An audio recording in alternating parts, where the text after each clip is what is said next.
Today's episode is sponsored by Loot Crate. The second best thing to gaming is sweet, sweet gaming gear. The only thing better than sweet gaming gear is getting it delivered straight to your door every month. Loot Crate is the leader in gaming and pop culture gear, and now through their partnership with the Multiplayer Gaming Podcast, you can get 15% off a Loot Crate using code PODCAST15.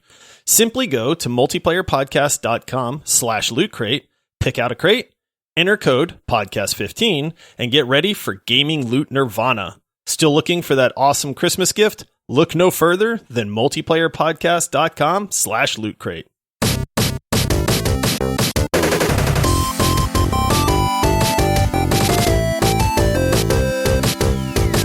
I've got you in my sights. Hello, everyone. Welcome to the Multiplayer Gaming Podcast. And I am Paul, your host here today, while we are introducing an episode that we released a couple months back in May. Here during the holiday season, we are releasing some of our older shows that not everyone had a chance to listen to. And I am joined here in this introduction. Josh, behind you. Ah! Behind you. Ah! What's up, Josh? Oh, man. That line, I guess we should explain what that line is, because it's not going to be in the episode that people are about to listen to. So one of our favorite things in Overwatch is to listen to you come up with the funniest voice line for your character and then just spam it over and over and over again. Oh, yeah. And like watching you play Reinhardt and then hearing, send me another, or come here. Yeah, or Junkrat, happy birthday, just over and over. Well, Baptiste got a voice line for Halloween that was behind you, ah! And I don't think we've laughed that hard playing Overwatch as we did for the next few days of you just spamming that line over and over again. And then the enemy team hates it. Just hated you, man. But our team loved you because the other team was so triggered that we were just like steamrolling people too. Oh, it's too funny. Yeah, so back when we recorded this episode a few months back, we did talk a little bit about the voice lines, and that's one of the great updates that has come since we recorded that episode. So not only the Baptiste voice line, but another one of my favorites, I don't know how much you've heard it, is when I play Orisa. She's got a great one. Exterminate. Oh, exterminate. Yeah. And it's such a long voice line that you can loop it for forever, where it never stops. And that one definitely will trigger others. I'm not normally a troll in games. I feel like that's your reputation. That's why I love it, though. I can't help it in Overwatch. If they give me voice lines, I feel like dancing. I'm going to use them. The responses are the best, though. It's like the other team... I mean, we're in mid Overwatch fight for the point, and then like you'll just see somebody on the other team be like, hey, please stop. Yeah, please stop. And then that's just that makes it even better. Oh, it's so funny. So, we hope you guys enjoy listening to this episode, and a couple things that you can look forward to. First of all, I was curious to know what we talked about in the beginning, because this is when we were still covering gaming news in our regular episodes. And I was delighted that it's basically 10 minutes of us ripping on Crucible. Oh, boy, were we right. We were right. We were so amped up for Crucible. And then the day it released, we just immediately knew this was not going to work. So I don't want to ruin the story, but you have a killer story about the one and only match you were able to log into on day one. That is, there's a lot going on with a recent release of a game that might be kind of buggy right now. But I have, and I'm not going to spoil what is coming up in this episode, but that is the craziest bug I have ever seen in a game. And that's where you just shake your head and you go like, how is this even possible? Yeah, it's like, this is coming from Amazon, who calculate my cost for a lot of things that I order, and it definitely made me question how well they can do their math. So you guys can look forward to that story. And, we also talk a little bit about how much I hate opening loot boxes. So if anyone was curious, I just popped into Overwatch. I currently have 321 unopened loot boxes. Goodness. So I'll have to put one of my kids on loot box duty. And, I think this is a little bit of a spoiler, but everyone knows how much we love Overwatch. And Josh, you described this game as a generational game. And I think that was spot on. It still is. I mean, here we are months and months and months later. And I mean, we hop into Overwatch, it seems like at least once a week, if not more. And every time we do, it's just great. It reminds me there's a reason that this game is number one on our leaderboard. And I think you and I wouldn't change it. Would you? No, it still deserves number one. That's the thing, is it's like there is not another game right now that even comes close to it as far as being fun to play with your friends, like the multiplayer experience.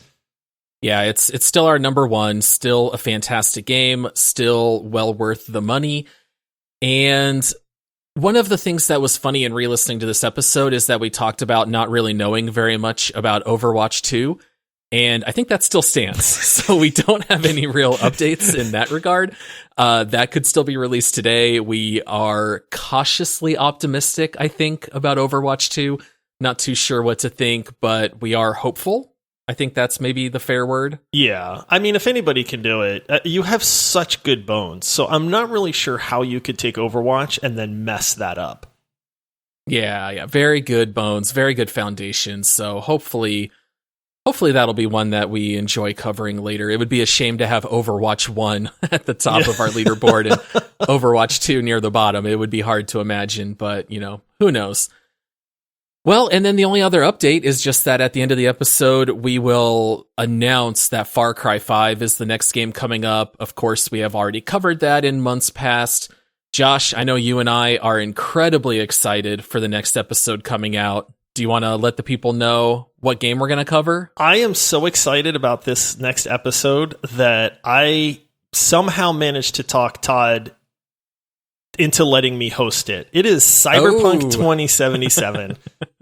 I am going to be the host, so I'm sure there's going to be some hilarity, whether it's through my own just goofiness and screwing things up or, just, that coming through. But we are going to break it down. It's not a multiplayer game, but I mean, this game has so much to talk about, and it's one of the biggest releases in recent years that it's like we all kind of decided we'd be wrong if we didn't cover it. So we are going to be talking some Cyberpunk 2077 coming up. So make sure you guys tune in for that episode.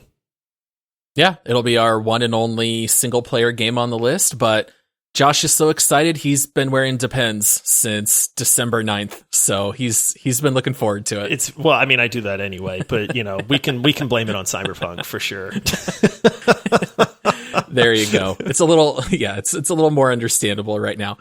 All right. Well, everyone, enjoy the episode. We know that many of you out there love Overwatch. So if this is your first time listening, we hope you enjoy it. And then we will be back with you guys for Cyberpunk 2077.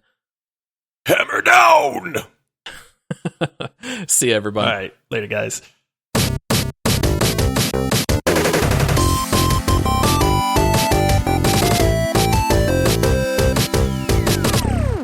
Welcome to the Multiplayer Podcast. This is a video game podcast where we talk about a different multiplayer video game every week. I'm your host, Todd, and this week we are talking about Overwatch.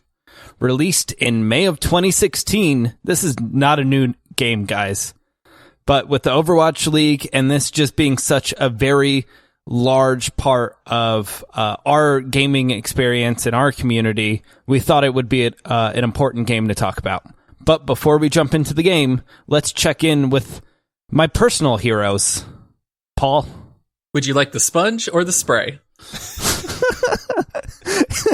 And Josh. Happy birthday! That's a pretty good Junkrat. I'll give you credit there, Josh. Yeah, it's better than my Reinhardt anyway. Yeah. Yeah, that's fair. All right, guys. Gaming news this week. Just what have you guys been doing? I kind of have a big one. It's a tale of two games, if you will. Ooh. It was the best of times, the worst of times? Yeah. Yeah, Overwatch 2, for me, the best of times. Like we played a couple hours the other day. It was super fun. I've never played like anything of the anniversary for Halo 2, and it just felt it didn't feel dated. It felt fresh. It felt fun to play. Like all the maps just had a new life to them that I didn't experience in Reach, and I'm just super excited about getting back into Halo 2 and like just, reliving the dream. How Josh, how'd you feel about Halo 2? I was very confused at first because I could have sworn you said Overwatch 2 we were playing, and then I was like, wait, how did this happen? And then I realized you were saying Halo 2, and so I was like, oh, Todd, I'm gonna agree. I had fun the other night playing Halo 2. I did. Wow. It is way better than Halo Reach multiplayer. I still suck at it, but towards the end, I was starting to like remember the flow of Halo. Yeah. And it was fun. It's not a game I'd want to play like every night, but yes, I definitely want to hop in. And I love the fact that it can handle such a large group of friends, because that's one of the restrictions we run into is, we have like 6, 7, 8 guys sometimes that want to play, and most games don't accompany or allow for that. So that was a lot of fun. Yeah. I mean, just for me, I think the map is called Zanzibar with the giant fan in the middle. Yeah, that and one like was fun. Trying to get a flag out of there is just a nightmare, but it's just so much fun. And then when you get it outside of the wall, like everyone just flips out because like you're gonna get it. It was a good time. So that was the best of time. A great release, super polished. They knew what they were doing. They've released games before.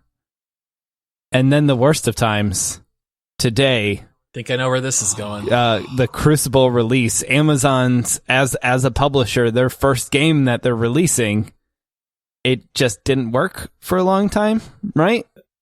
Still doesn't. Still doesn't. How many matches have you guys been able to get into for Crucible? I played one match, and funny story, I played the Heart of the Hive, which is the 4v4 mode. It was the only match I was able to get into all day long. I finally loaded up. I'm thinking, all right, this 4v4 is going to be fun. I know none of these characters. This is going to be exciting. And then on the initial load screen where it shows the teams, I noticed 3 names on one side and 5 names on the other side. And I went, what the heck is happening? I'm not a mathematician, but I thought maybe it would be like correct itself when the game started, but no, a 4v4 game turned into a 3v5 game. And I played about half the match and then just quit out because it was like, there's no point in this whatsoever. They forgot to mention that it just averages out to 4v4. Yeah. And it just, you never know what you're going to get. Like that, we're talking about Overwatch today. Like, how insane of an ordeal would it be if it was like 7v5 in Overwatch? Like, people would lose their minds, And then it's like, that just would never doesn't happen, man. Like, that's not something that happens in a video game. But it happened today. I mean, I've been in like a 3v3 match in a game where like it'll be 2v3, but I've never seen it where it went over the maximum amount of players. It should not be possible. Yeah, if it was 3v4 because somebody dropped, like, okay, fine, I'm used to that. But yeah, how do you get an extra player on your team? I mean, really, this has to go down as one of the worst releases simply because nobody can play it. Like, this game's now been out for about 8 hours, and I finally just gave up after like an hour and a half. Every few minutes I would come back, I would try to load a game. I would just get error after error. I couldn't even get a game to start. Half the time I couldn't even get the tutorial to start. So, I don't know. I still have hope that it'll be a good game, but right now you can't even get into a match. I think you got lucky just getting your one, Josh. Yeah. I mean, the graphics are great. I see some potential. Todd, you'll be happy to know that the one character that I played has a grapple hook.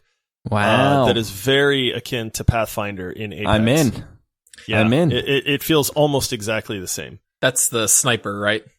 Yeah. Is the cooldown up to like 30 seconds or whatever? They made Pathfinder. No, it's not that long, thankfully. I know, right? Yeah, they haven't nerfed anybody yet. It's the thing about with Crucible is I think people held a higher expectation simply because it's Amazon. And it's their first game. Like, that's the thing we have to remember is, like, people were freaking out because it didn't release right at noon. You know, it was supposed to be available at noon, and then it wasn't, and people started spazzing about that, and then it was like, okay, well, now the servers are getting crushed because the game's up, and it's like, that's every game launch, like, ever. This is nothing new, but people were like, oh, it's Amazon, they have all the money in the world, like, how can they not have the servers for this and stuff? And every launch is not this bad. What games can you remember where you literally could not play the first 8 hours? Because I can think of a couple, but it's a short list. I just mean, yeah, I mean, I should clarify and say that it's the server issues and, like, the not being able to log in because everybody's trying to play. But this game got issues beyond that, like 3v5s and crashing and all kinds of other stuff. Tarkov had really long queue times, but you could still play. Right. And I feel like that's how a lot of the games I've experienced on release is, like, it might take a few times to get in, but then, like, once you're in, you're fine. Or there's extremely long queue times because it's just, like, trying to keep up. Like, just not even being able to get into the game some cases, getting into, like, the tutorial is pretty crazy. And then let alone just not being able to queue for multiplayer. Yeah, it's just weird stuff. Like, when I did crash, it would crash me all the way back to the initial, like, epilepsy warning screen, like, out of the matches.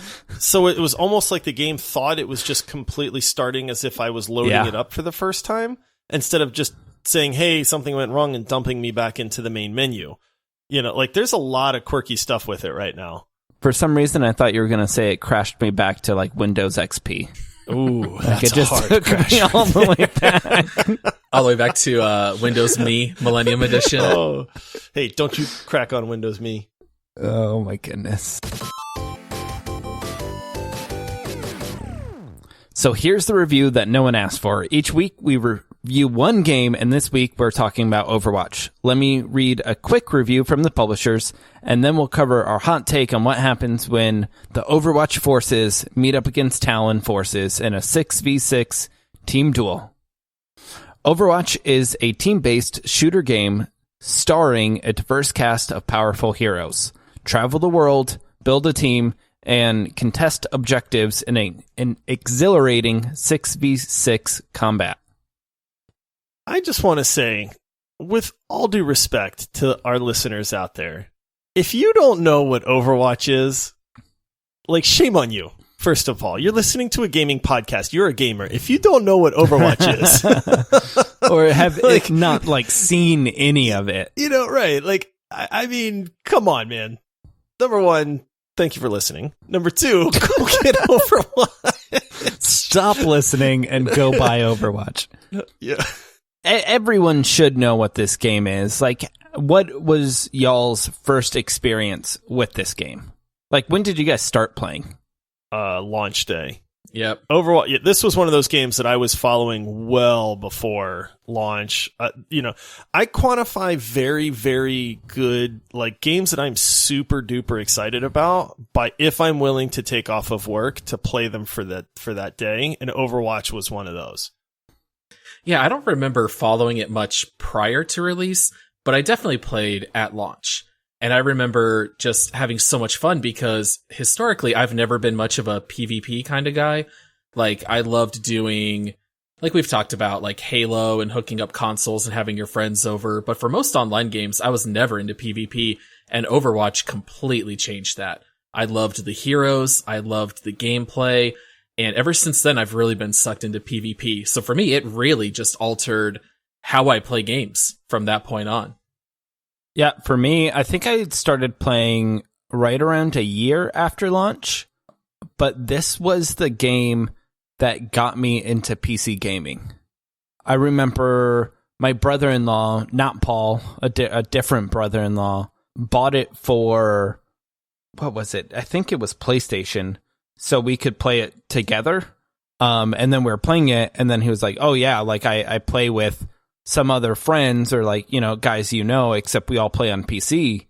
And then that was kind of one of the things where it's like, oh, like, I'm going to buy a PC so I can play Overwatch And then, there's other PC games, but I Overwatch was like a really large one and like what made me switch over.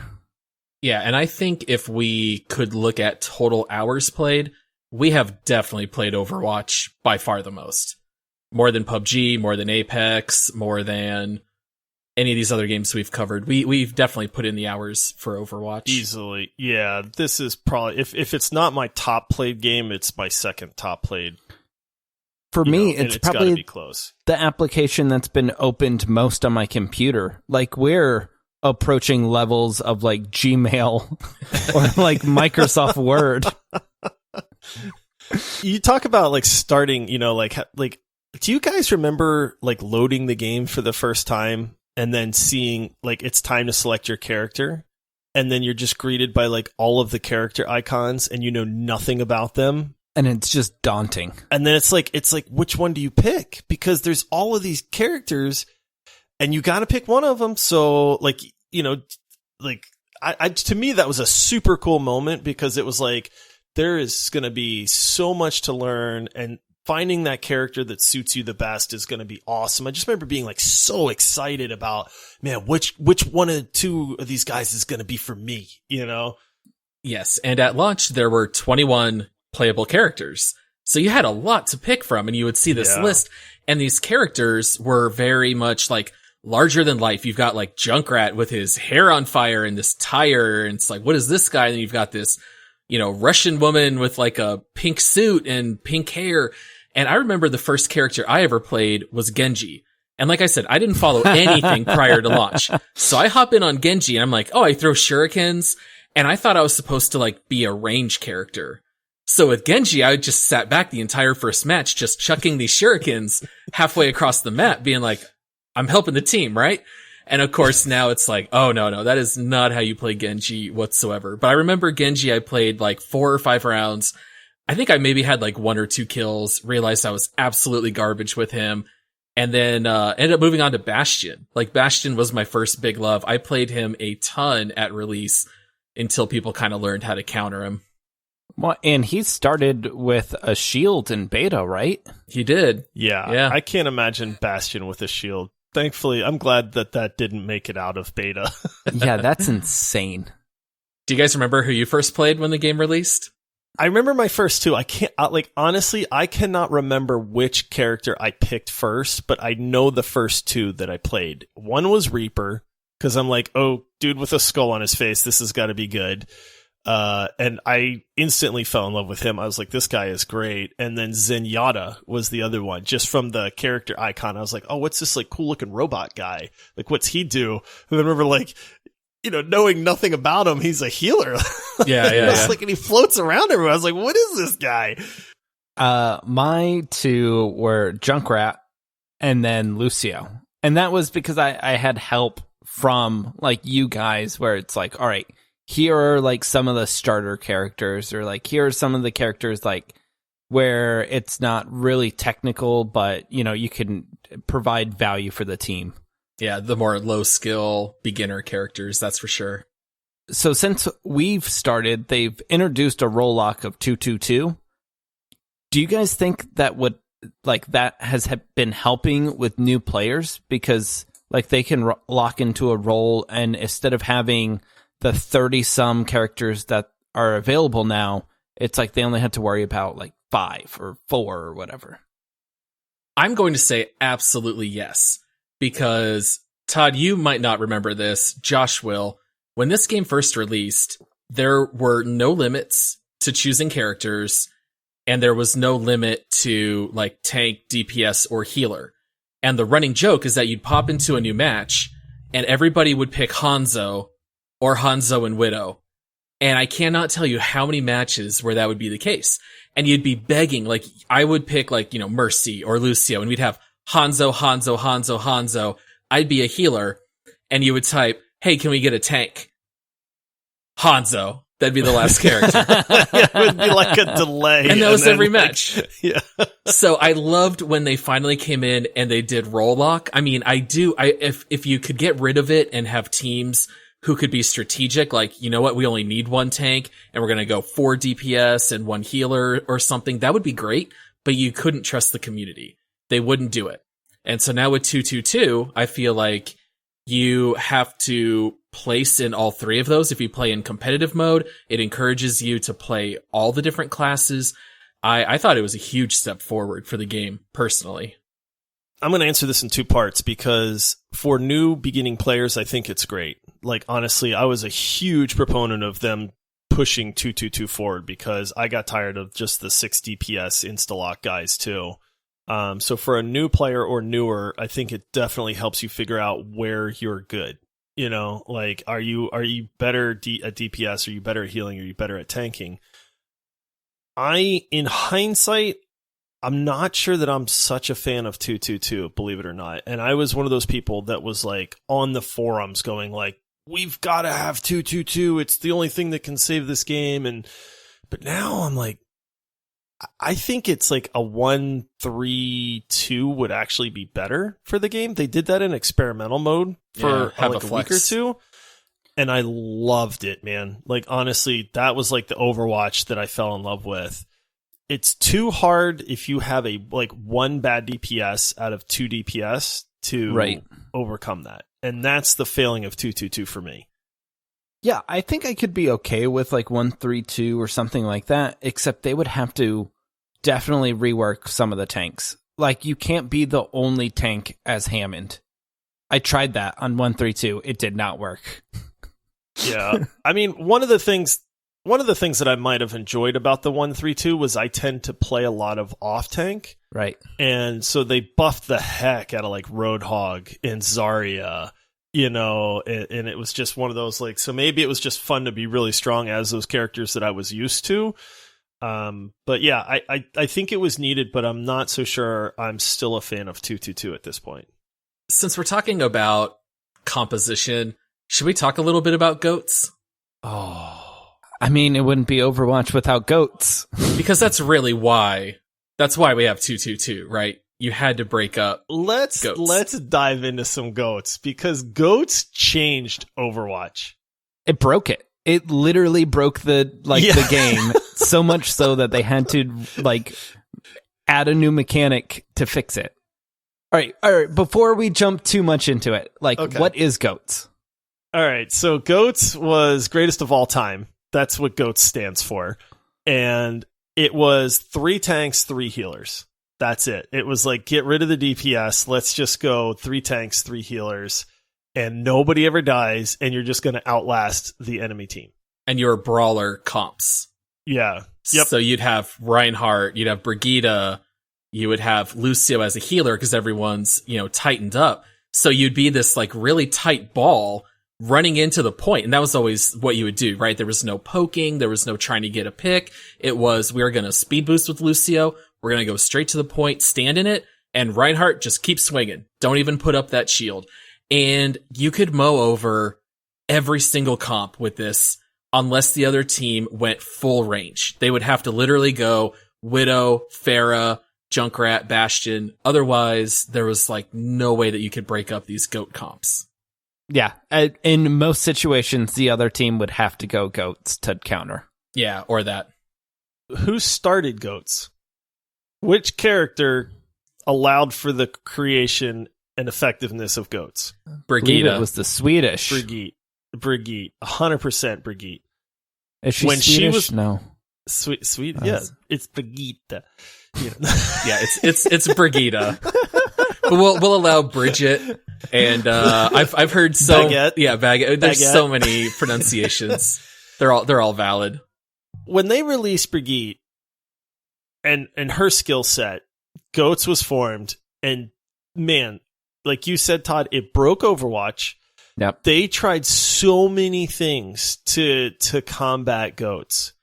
I mean, some of them I loved. Like, they buffed Reaper, who's one of my main characters. They buffed Mei, who is easily my number 1 played character, and nobody played at the time, so that was great. I mean, they tried doing everything they could to like, hey, how do we fix this? They just couldn't do it. So finally they said, well, we've got to change the game. Yeah, they kept on nerfing off tanks like shields. So like Orissa's shields wasn't as powerful. She broke the game for a while. like just her being a character until they reworked her. Yeah, she was just so overpowered. I mean, she could break people out of vaults. She could swing her flail through Reinhardt's shield.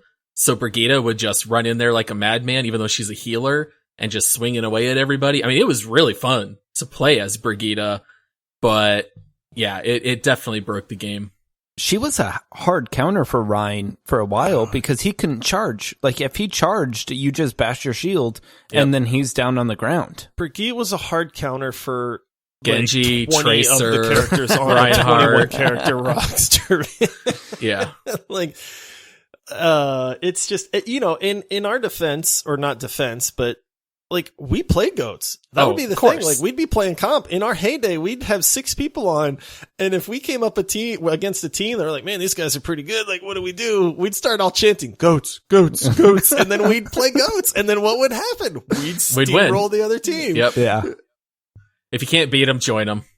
Yeah, I still feel a little bad about that because it's like I don't like to play those comps necessarily, but you had to. And it was so effective that it was like, okay. Do you care if we talk about a couple of our other cheesy comps that we've played along the way? Oh, because I'm a huge fan of the pirate ship. Oh my goodness. That's amazing. And I think Todd likes it too, right? I love the pirate ship. Pirate ship was the stupidest comp ever. And honestly, it's the one comp where I think I would just crack up the entire match. Oh, it'd be so funny because the pirate ship can beat goats. Yeah, the pirate ship could beat goats in some cases. The pirate ship was basically whenever you would play a map that had, you know, where you'd have to push the objective forward. And what you would do is you would plop a Torb turret on there. You would pop Bastion. You'd throw 2 shields up on there, like Orisa and Rein, and you would just let it go forward and just shoot everyone in your path. And it's very hard to stop. It really is. Because they get momentum, the other team has a hard time getting a full 6 stack. And then, like, if you have a shield character, their shield doesn't last because of Bastion. So it's basically 2 shields versus no shields. And that's just hard to win against. And a portable Torb turret you normally don't have. It's normally stationary, so you can throw it on a movable objective, and the objective heals you.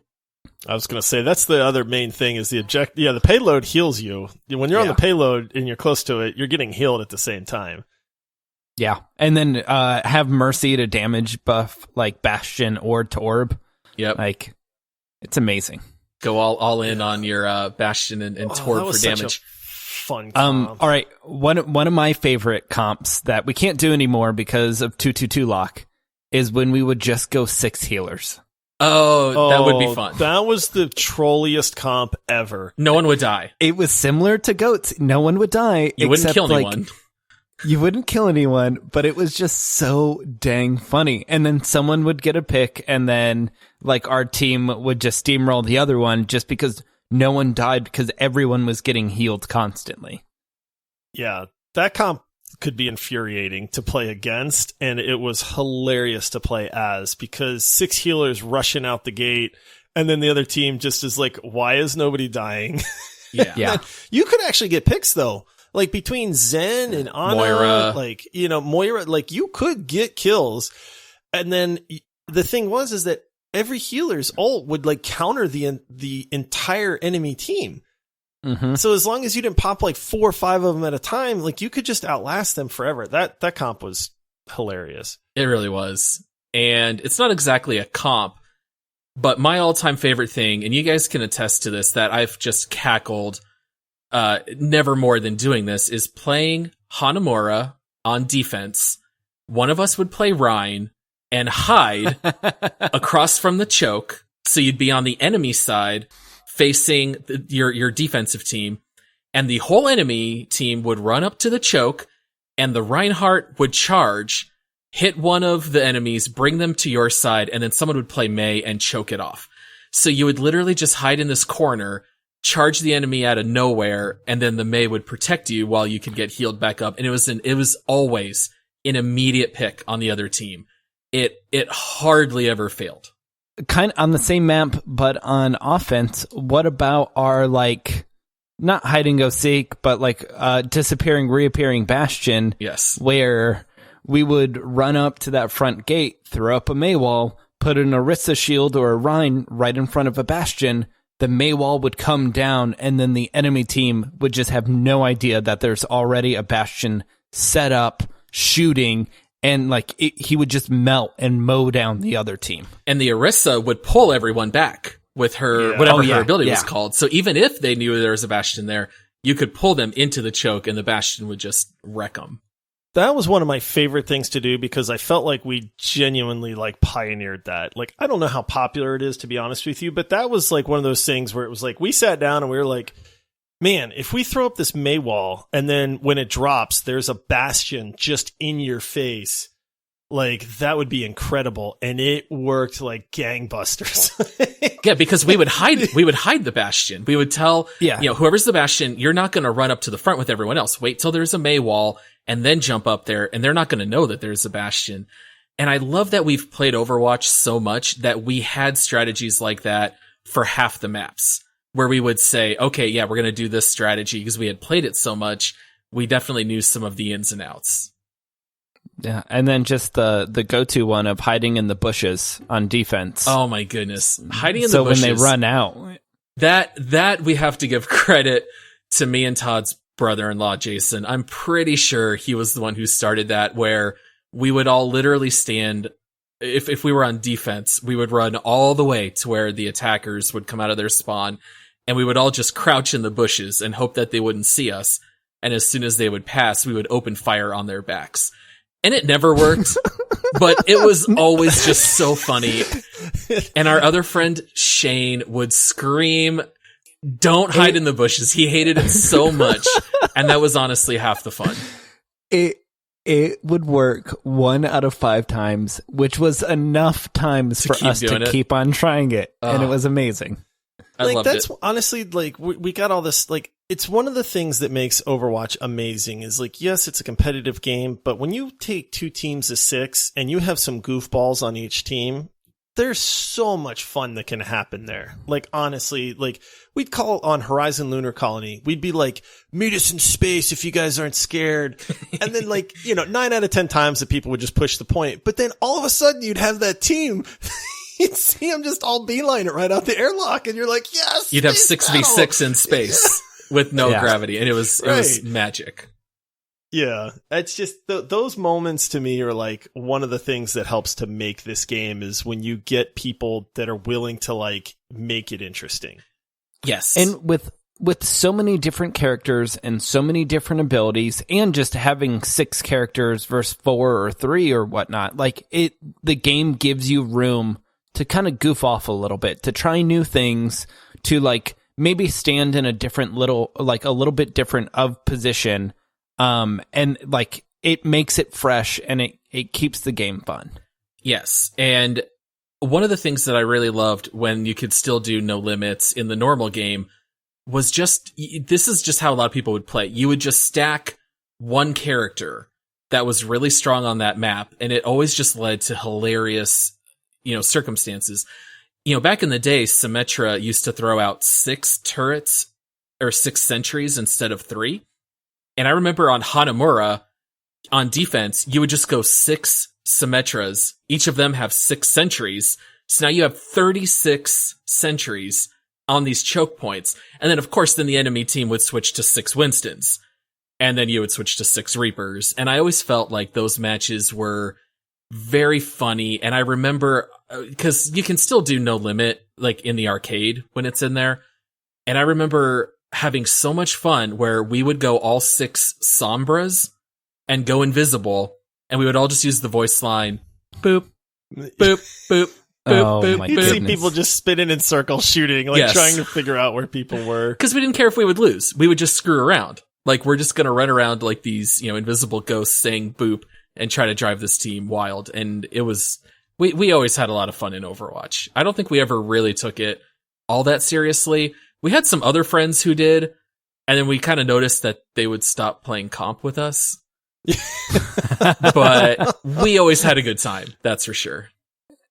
Which, I don't want to brag and, give myself credit, but when I started this game, I was in bronze, and I climbed just one arm at a time out of the bronze hole into plat. All the way to plat. It took forever. I thought you were a diamond player, Todd. Oh, all right, guys. listen to my Paul, why did my you do diamond. this? I forgot about this. Todd's diamond, guys. All sitting up straight now. The mic's not only am closer. I diamond, I'm a diamond widow player. Oh goodness! So I bought a new account because I think they were like $5. Like the game was $5. It was so cheap. So I was like, oh yeah, sure. Like I'll buy another account for Overwatch. Like I play this game all the time. And then once I got it so I could play competitive, I was like, I wonder what it would place me if I only played Widow, which I'm maybe okay. F that. You're a decent Widow. You're serviceable for sure. I'm decent in gold. But because it was such a new account and whatever math they have going behind the scenes, it put me as a diamond Widow. And then I never played another competitive match on that account again. And would remind us of this literally every single match. Do you guys want me to go Widow? Because I'm a Diamond Widow. I'm a diamond. Well, I thought you were going to mention that you were Diamond in Lucio Ball. Yeah, that's where I thought you were going. Because Todd loves him some Lucio Ball. Yeah, I mean, I'm just a diamond in so many things. I get them confused sometimes. Yeah, the only thing I ever placed diamond in was diamond capture the flag with Lucio. I had a really good first 5 rounds or whatever and placed diamond, which was beyond my abilities. I mean, really, I'm a low plat, player for sure. I loved capture the flag, but I just, for some reason, I was not good at it. I never enjoyed the capture the flag mode. I love like the 3v3 limbs and the knockout eliminations, like mystery heroes even, because I like having to play people that maybe you're not comfortable with, but I just could never get into capture the flag for some reason. It was different than most capture the flags because like everyone's abilities, like there's a lot of speed ability and like they can't just let tracers zoom across the map with the flag. So it was just weird on what abilities you could or couldn't do. So it's like, all right, as Pharah, can I fly? Oh, I can fly with my spacebar, but if I hit shift to boost, then I drop the flag. And like that was kind of weird to figure out. Yeah, or like with Lucio, where you wouldn't hit an ability, you would just wall ride, and then you would drop the flag. Right, because you got a speed boost from wall riding. Right, so you had to learn how to play the characters different in just that one mode, which didn't seem to fit with the rest of the game. So I can see why it would be, tough to play for a lot of people. Yeah. You know what one of my favorite modes is that took them forever to release was deathmatch. Oh. Before your match, when you're queued up, like, I love that. You can play characters that you don't normally play. It means nothing. It bides your time while you're waiting for the queue. You can shoot your friends, which is great. And it's like, I mean, they released Deathmatch like 5 months ago, 6 months, somewhere around there. I mean, it's been recent. Yeah, it's been recent that they did that addition. And I love the fact that they finally added that. Yeah, I think all the different like arcade game modes have been super fun. Just the variety they bring to the game where it's like, if it's getting dull, you can go play No Limits or you can go play like random character, which it's just fun. Well, and now they're doing the open competitive queue where it's not locked for 2-2-2.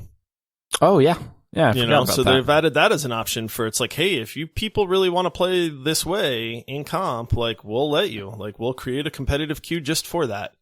Which the one arcade mode they haven't created yet, but they need to, is the gun game with different heroes.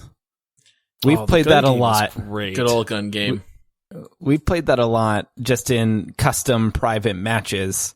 And kind of the idea behind it is as soon as you get a kill with a character, you just move one to the left or right, and then you try and get all the way across the board with all the characters.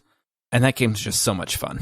What drove me crazy was before you could play it with the workshop, which we'll probably talk about later, we would create custom games, and it was just on the honor system, or we went by the kill feed on the top right.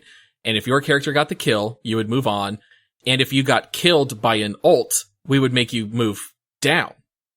And I have only rage quit in video games maybe like 2 or 3 times.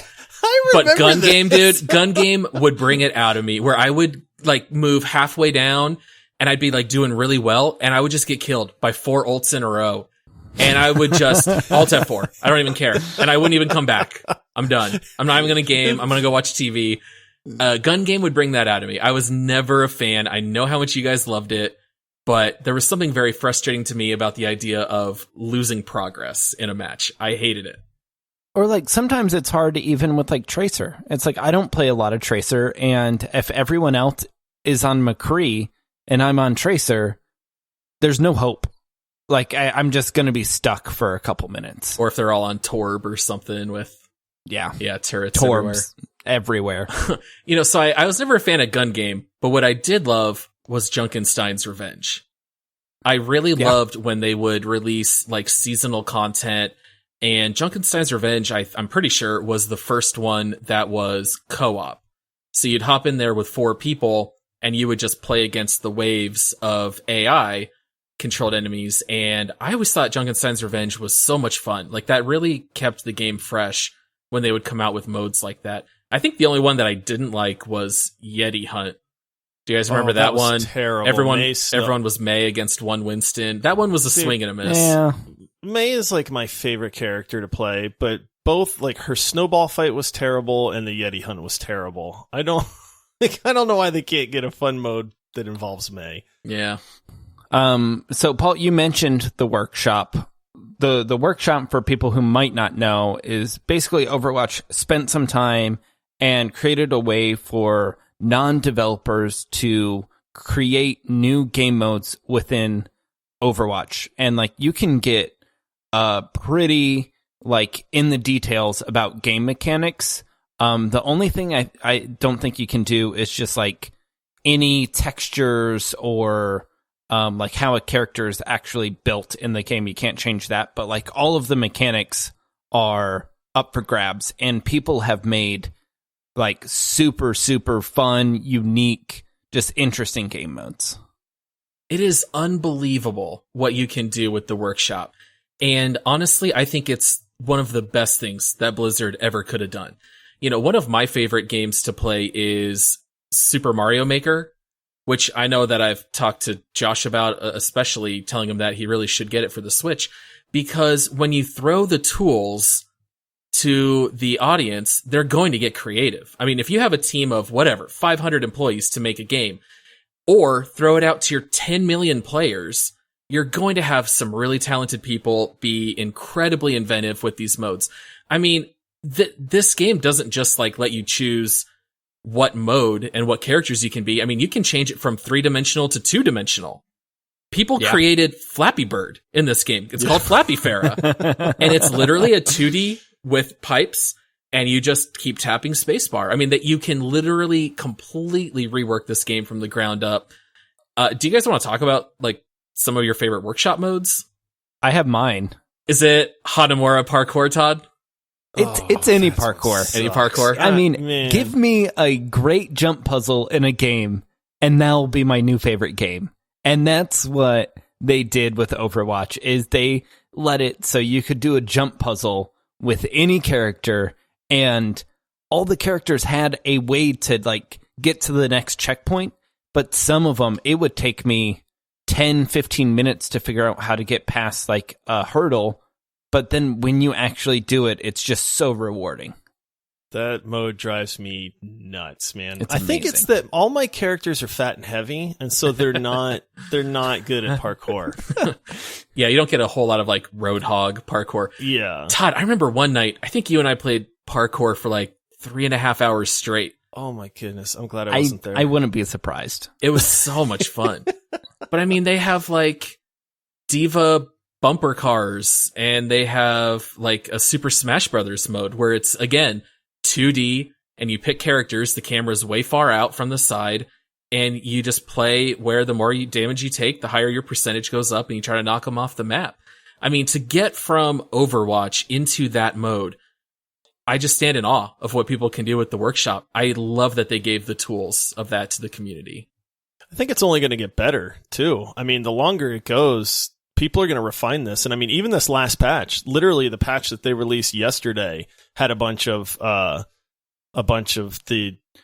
tools and stuff so they could just keep making Workshop better. Like they're still working on making Workshop better for people.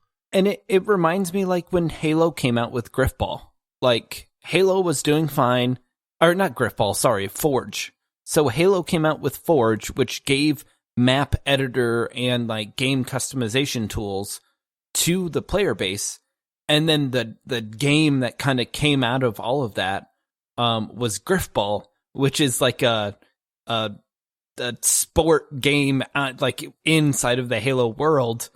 And now that's a game that is actually in their like arcade mode or like in their queue. Yeah, I was going to say it's now the 5th national major sport, right? Basketball, football, baseball, soccer, and Griffball. Yeah. It barely beat Rocket League, but it beat it. How dare you? Like way back in the day, you would play like StarCraft, and the best you would get was a map editor, right? Where you could design your own map, and you could add rivers, trees, your whatever the crystals were that you would harvest. But with Overwatch, it just let you change so many things. I mean, you can change how quickly someone gets their ult. You can have characters change right in the middle of a match. One mode, you kill people by doing emotes. If you do an emote close enough to someone, they drop dead. I mean, it really is very cool what you can do. I haven't really dabbled in it myself. I've just had fun searching for codes online, plugging them in, and playing McCree Hot Potato, you know? See, that's one of my favorites. Honestly, I love McCree Hot Potato. Yeah, it's where someone's on fire, and if you don't shoot someone else, you're gonna burn up and die. But if you shoot someone, it puts them on fire. So it's like playing hot potato. Yeah, so they shoot you, you got to shoot somebody else real quick to get rid of it. It's great. Yeah. Before we move on from Overwatch, I want to touch on Overwatch 2. I mean, are you guys excited for Overwatch 2? Skeptical? Like, there's going to be a whole story element to the game. It sounds like they're reworking characters and skill trees. I am skeptical. As much as I love Overwatch, is it going to be like one of those sequels where it's not as good as the original? You know what I mean? Like, and then it's like, okay, well, that's decent, but man, you guys failed to capture like the magic of the first one or something like that. Like, I'm reserved. I would love for Overwatch 2 to be this amazing sequel and have as much hype and love for that game as like Overwatch, but in my mind, that's going to be really hard for them to do. I think it's going to be hard, but they've made really good decisions even since Overwatch came out. Like, making it so you can only choose one of each character, or role lock, or just the game builder. Like, they've made really good decisions. Yeah, I mean, if anybody can do it, they can. You know, but my initial gut reaction is, like I said, is like, I'm hesitant. I'm a little skeptical. I want to wait to see more before like I get hyped about it. Yeah, and while I do enjoy Junkenstein's Revenge, all of the other PvE modes I have found to be quite lackluster. So it's very hard for me to imagine a story mode and PvE content that's going to be any good. I think for most of us, you play Overwatch for the PvP. That's what it is at its core. So I don't know. We'll have to see. I'll definitely buy it. I'll try it for sure. Yeah, like I don't see a world where I don't buy this game. Right. Like honestly, like even if I'm not excited about it, or I go like, I'm still you get my money. Like either way, fair. You know. So yeah, we'll see. Well, do you guys want to move on to user reviews? Sure, I'm ready for it. Take it away, Paul. All right. So, of course, Overwatch being a Blizzard game, it launches through battle.net where there are no reviews. So I scoured Metacritic, of which there are a couple thousand reviews on there. Tried to find a couple that I found interesting. So I've got 4 here for you. The first review that I have is a 10 out of 10 review. The hype was real. Blizzard delivered. Fantastically fun game, and I must say, Blizzard handled launch day spectacularly. Me and my friends only got disconnected once or twice in the first 6 hours. About $1 each is a fair price for the loot crates, in my opinion. 10 out of 10. Now, I don't remember loot crates being $1, but did you guys ever pay for loot crates? Did that ever matter to you? No. I've never once paid for a loot crate in any game with the exception of Rocket League. I famously will build up how many loot boxes I earn on my character. Oh yeah. I'll get up to 250 and I'll ask my 10-year-old, do you want to open all these loot boxes? Go ahead. Cause I don't care. I don't care about the cosmetics. However, I do weirdly care about voice lines. Yeah. I do. I knew that was coming. I probably drive you guys crazy with this too. I love finding the longest or the funniest voice lines and just spamming it for the entire match. And every character has one voice line that is just awful. Yeah. And then Paul you must knows all of spam them. it as many times as possible. Or Maze, sorry. Sorry. Hey, don't you talk bad about LOL. Sorry. LOL. It's great. All right, so that was the first review. This next review is a 0 out of 10. Absolute garbage. What's the point of having 23 characters when the same broken OP ones get picked every game? And Blizzard couldn't design a matchmaker to save their lives. Between this, StarCraft 2, and their recent efforts in WoW, it's obvious they really don't belong in the business of making PvP games. Oh, that's a bitter, weird fan. Is there anything in there that you agree with? No, 0. Nothing. I feel like their matchmaking is top in the business. Like they have MR, SR, the matches are very easy to be thrown one way, but most of the matches you play in Overwatch come out to be close.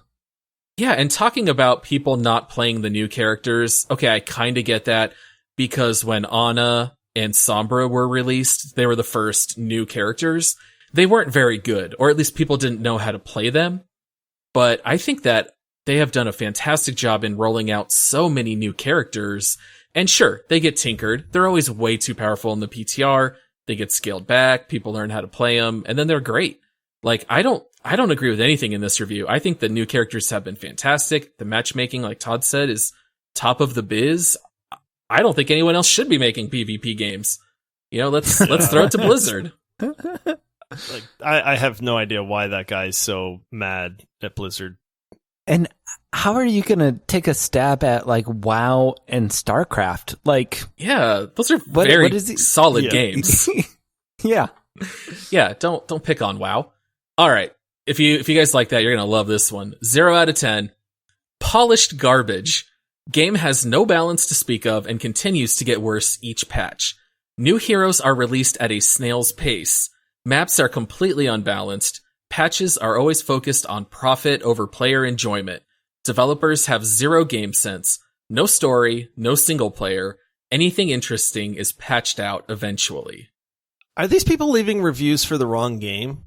Right? I don't know. Did they just accidentally typo in Overwatch? Are you sure you weren't on Paladins or a different game? How can you say that new characters are released at a snail's pace? This game started with 21 characters. Do you guys know how many there are now?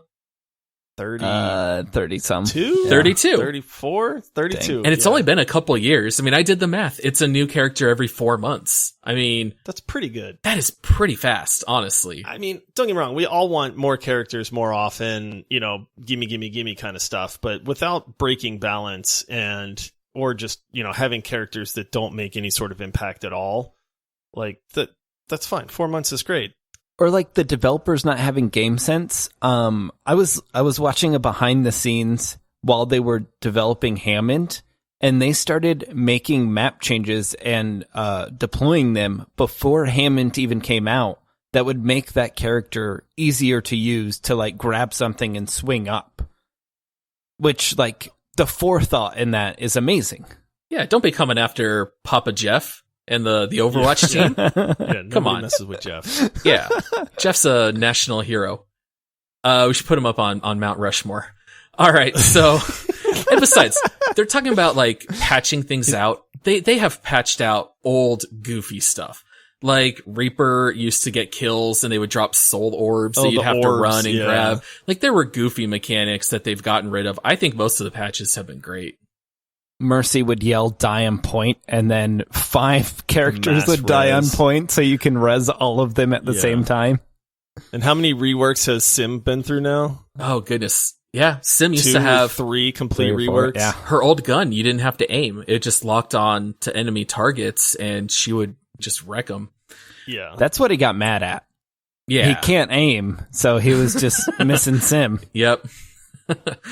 All right, and then finally, this review's a little bit longer, but it's 10 out of 10. I really enjoyed reading this. I thought I was done with multiplayer first-person shooters. That is, until I played Overwatch. Each of the 21 characters plays entirely uniquely from the other characters. No two play the same. I believe this is a game that has to be experienced rather than explained. Though all the explanations I've seen, all the videos, it just looked like another arena shooter. But oh boy, when you play this game, it feels amazing. All the characters feel like you can make an entire shooter out of that character. Koff, Soldier 76, and McCree already have game series about them. From what I know, it's Blizzard's first attempt at a shooter, and boy is it good. For multiplayer-only games, this may be the absolute best. It's a good review. Yeah. I mean, not to mention the short films that they've made for the characters. You know, like the comics? Hanzo versus Genji one. That thing's freaking great, man.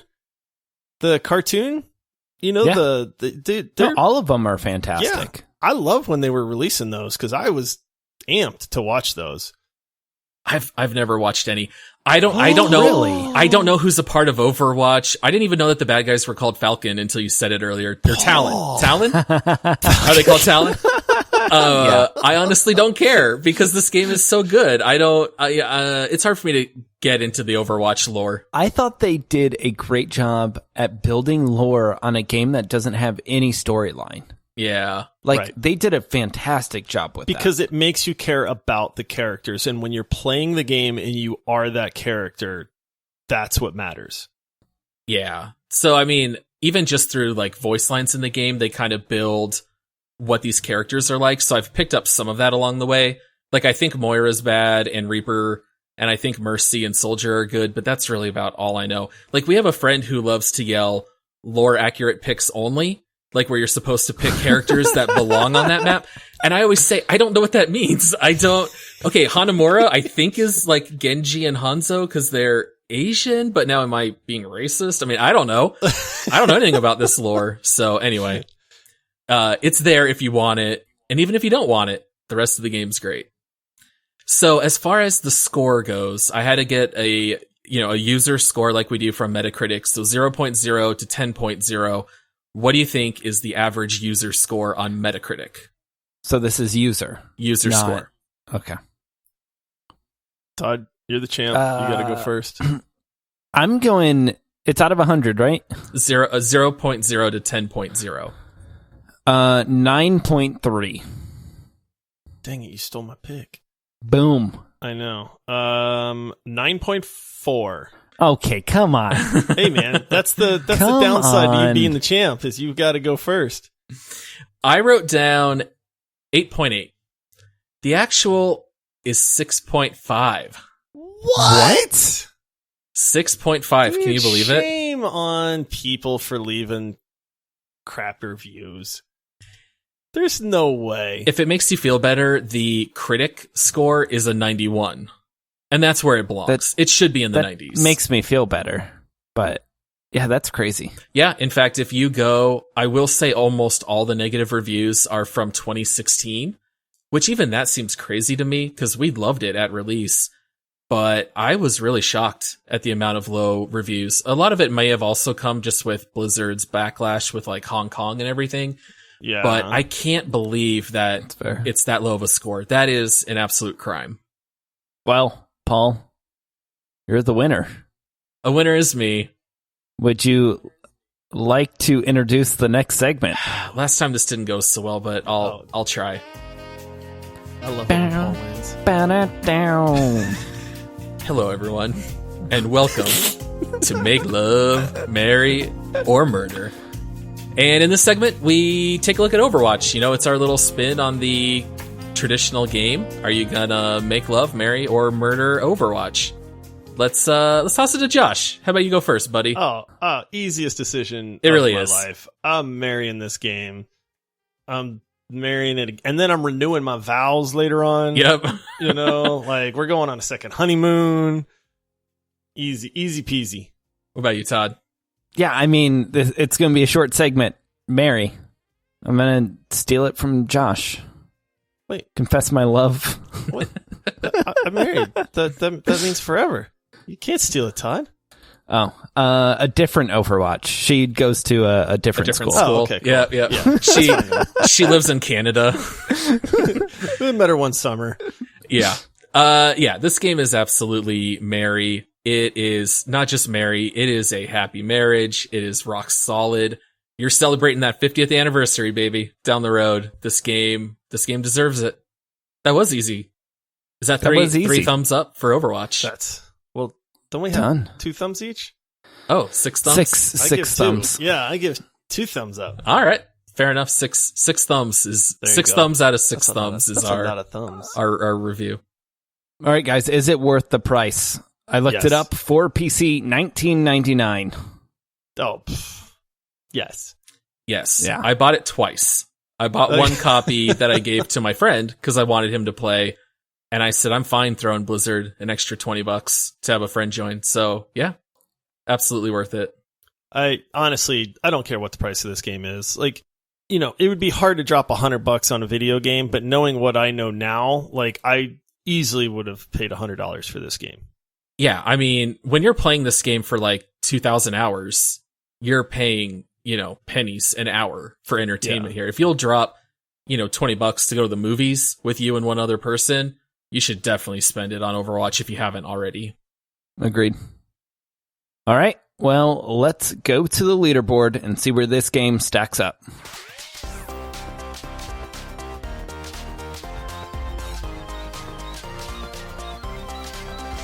Are you guys ready for the leaderboard? Where do we want to put this? Like, I'm going to go high on the list. Like 1 Apex, 2 Rocket League, 3 Rust. You can stop there. It's got to be 1. I'm number 1, baby. It's 1. I'm throwing it out there. I'm saying number 1. We might have a new champion. I'm good with number 1. I mean, the amount of hours we have in this game alone, the amount of friends we have that love this game, like it's number 1. There's just so much to do in it too. Like, this is not just a game that was a flash in the pan and we had fun. I mean, even if you don't like the regular comp modes or the, quick play 6v6, my kids never play those modes. They only play stuff in the arcade. They love the floor is lava and they love these other modes. So I feel like it literally, sometimes we throw that phrase out. It has something for everyone. This game literally has something for everyone. How do you not put it number 1? Yeah, I was going to say, this is a generational game, man. This game will go down in history. I mean, there's not been a game quite like it. I mean, the amount of polish, I don't see how it's not number 1 on the leaderboard either, to be honest with you. Like, this game is incredible. I mean, it's Overwatch. Yeah. Can't compare it to anything else. You can't. Except for Paladins, maybe. Yeah, and I still feel like we barely scratched the surface. I mean, I wouldn't be shocked if maybe we did like a second Overwatch pod of this, maybe like a year from now, because there's so much to I talk think Overwatch 2 will be out by then. Yeah. So, and we'll definitely do one on Overwatch 2. Absolutely. Can't wait to play it. I'm excited.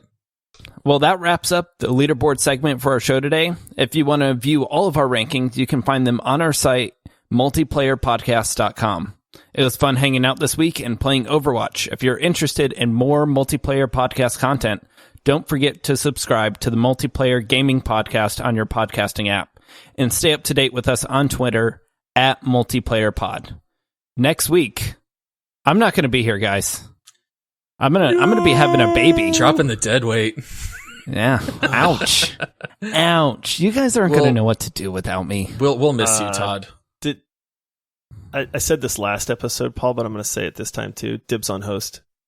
We'll We'll figure it out. It's on host. You guys have to 1v1 in a game or something to figure out who's All right, host. Rocket League 1v1, Paul. Yeah, not Rocket League. Oh goodness. Well, what game are you guys playing next week? Oh, it's a good one. You want to tell him, Paul? Sure. We're going to cover Far Cry 5 because with Todd being out, we have a special opportunity to talk about a 2-player co-op game, and Far Cry 5 meets the bill. You can play the entire storyline with 2 people. This game is absolutely wild with what you can do. I don't want to give any spoilers, but this game is extra in every sense of the word. Yeah. I mean, this game has, again, I'll reference them as pharmaceuticals that you take that improve your abilities. There are attack helicopters. You fight bears. I mean, what does this game not have? This game embodies all that is America. Yes. Yeah, it really does. It really does. Not America, just America. America. That's Far Cry 5. I have not yet beat it. I'm going through it for the first time, and I just finished a mission with a guy who wears an American flag and runs around with an RPG. And he just runs around with me on missions and blows stuff up. So it's great. Josh and I have already had a blast playing it. I can't wait to talk about it next week. Yeah. When I'm hosting. No. What? Oh. I called dibs. Sorry. Who knows? We'll see. We'll see how it goes. All right. Well, see you guys. I mean, probably a couple weeks for me, but Todd out. Oh, we'll see you soon, Todd. Yeah, You'll be back before you know it. We'll be happy hold the fort down to have you back when you're ready. Yep. See you guys. See you, everybody. Did somebody say peanut butter? Boop. Oh, yeah.